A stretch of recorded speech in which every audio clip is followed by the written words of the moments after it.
In this beautiful village, the morning sun bathes everything in golden light.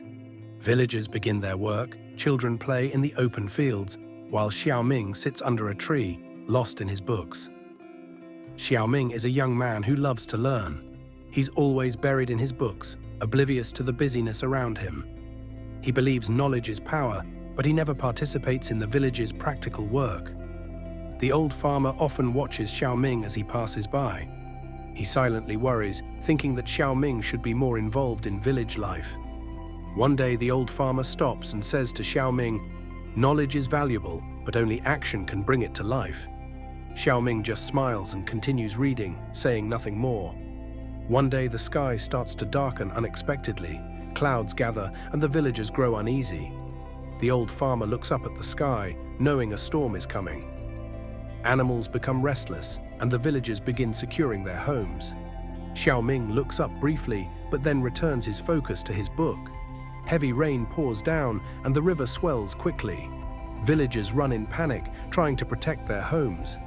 The old farmer tries to organize everyone, but the situation is chaotic. Xiao Ming stands at a distance, watching everyone rush around. His heart is conflicted. He knows there are solutions in his books, but he fears failure and being laughed at. The old farmer shouts to Xiao Ming, "Xiao Ming, now is not the time to think, we need you." This call jolts Xiao Ming awake, as if from a dream. Xiao Ming takes a deep breath, drops his book into the mud, and steps forward. He runs toward the villagers, ready to guide them on how to unblock the river. Xiao Ming leads everyone, showing them how to build a temporary dam with stones and dig channels to divert the water.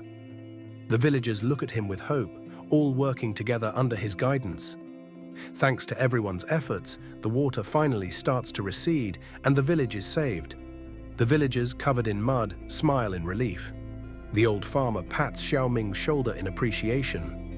The villagers gather to thank Xiao Ming. A child runs up to hug him, and the old farmer looks at him with admiration. It's a heartwarming moment of connection. Later, Xiao Ming sits by the river, watching the now calm waters. He feels deeply moved. The old farmer sits beside him, sharing a quiet moment of reflection. Xiao Ming picks up his book again, but this time he stands up, determination in his eyes, as he walks toward the village. His book is in hand, but his focus is now on the people. He knows that action is what makes knowledge truly valuable.